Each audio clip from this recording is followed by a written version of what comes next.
Targeted therapy എന്നാൽ എന്താണ്? എല്ലാ തരത്തിലുള്ള ക്യാൻസറുകളും ഉണ്ടാക്കുന്നത് ചില തരത്തിലുള്ള ജനിതക ഘടനയിലെ എറേഴ്സ്, തെറ്റുകളാണ്. ജനറ്റിക് മ്യൂട്ടേഷൻസ് എന്ന് പറയും. എന്നാൽ എല്ലാ ജനറ്റിക് മ്യൂട്ടേഷൻസിനെയും നമുക്ക് ട്രീറ്റ് ചെയ്യാൻ സാധിക്കുന്നില്ല. ചില തരത്തിലുള്ള ജനറ്റിക് എറേഴ്സ്, ചില ക്യാൻസേഴ്സ് ഉണ്ടാക്കുന്നതായിട്ടുള്ള ചില തരത്തിലുള്ള ജനിതക ഘടനയിലെ തെറ്റുകൾ, എറേഴ്സ്, അത് ഉൽപ്പാദിപ്പിക്കുന്ന പ്രോട്ടീൻ അല്ലെങ്കിൽ അത് ഉൽപ്പാദിപ്പിക്കുന്ന ഒരു മനുഷ്യ ശരീരത്തിൽ ഉണ്ടാക്കുന്ന മാറ്റങ്ങളെ അതിനെ സ്റ്റോപ്പ് ചെയ്യാൻ, അതിനെ ഇൻഹിബിറ്റ് ചെയ്യുവാനായിട്ട് ചില മരുന്നുകൾ ഗവേഷണത്തിലൂടെ കണ്ടുപിടിക്കുവാൻ സാധിച്ചിട്ടുണ്ട്. ഞാൻ ഒരു ഉദാഹരണത്തിലൂടെ ഇത് പറഞ്ഞ് മനസ്സിലാക്കി തരാം. ലങ് ക്യാൻസർ എന്ന അവസ്ഥ, ശ്വാസകോശാർബുദം എന്ന അവസ്ഥയിൽ പലപ്പോഴും പേഷ്യൻറ്റിന് ജനറ്റിക് സീക്വൻസിങ് NGS എന്ന് പറഞ്ഞ് ടെസ്റ്റ് ചെയ്യുന്നതിലൂടെ ഒരു പ്രത്യേക തരത്തിലുള്ള മ്യൂട്ടേഷൻ ഉള്ളതായിട്ട് കണ്ടുപിടിക്കാൻ സാധിക്കാറുണ്ട്. അതിന് EGFR മ്യൂട്ടേഷൻ എന്ന് പറയും.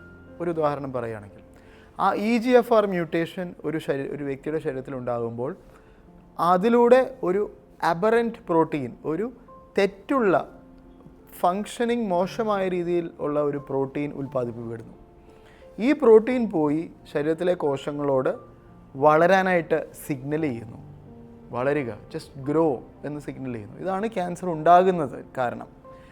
ഇങ്ങനെ അബറൻ്റായിട്ടുള്ള ആ പ്രോട്ടീൻ, അതായത് ദുഷ്ഫലമുള്ള ആ പ്രോട്ടീനെ, ആ മോളിക്യൂളിനെ സ്റ്റോപ്പ് ചെയ്യാനായിട്ട്, അതിൻ്റെ ഫങ്ഷൻ സ്റ്റോപ്പ് ചെയ്യാനുമായിട്ട് ചില തരത്തിലുള്ള മരുന്നുകൾ ഡെവലപ്പ് ചെയ്തിരിക്കുന്നു. ഉദാഹരണത്തിന് ജെഫിറ്റിനിബ്, എർലോട്ടിനിബ്, ഒസിമെർട്ടിനിബ്, ഡെക്കോമിറ്റിനിബ്, ഇതെല്ലാം ഈ ഒരു പ്രത്യേക EGFR മ്യൂട്ടേഷൻ്റെ കാരണം ഉണ്ടാകുന്ന ദൂഷ്യഫലമുള്ള പ്രോട്ടീനെ നശിപ്പിക്കുവാൻ വേണ്ടിയുള്ള മോളിക്യൂൾസാണ്, മരുന്നുകളാണ്. ഈ മരുന്ന് കൊടുക്കുമ്പോൾ ആ വ്യക്തിയുടെ അകത്തുള്ള EGFR മ്യൂട്ടേഷനിലൂടെ സംഭവിക്കുന്ന മാറ്റങ്ങളെ സ്റ്റോപ്പ് ചെയ്യുവാൻ സാധിക്കും. അങ്ങനെയുള്ള മാറ്റങ്ങളെ സ്റ്റോപ്പ് ചെയ്യുമ്പോൾ എന്ത് സംഭവിക്കും? ആ വ്യക്തിയുടെ ക്യാൻസറിൻ്റെ വളർച്ചയും അവിടെ നിൽക്കുന്നു.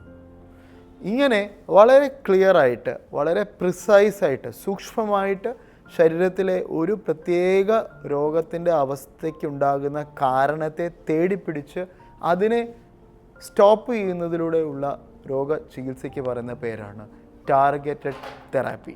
ഇന്ന് പലതരത്തിലുള്ള ക്യാൻസറുകൾക്ക് ഈ ടാർഗറ്റഡ് തെറാപ്പി ഓപ്ഷനായിട്ട് വന്നിരിക്കുന്നു.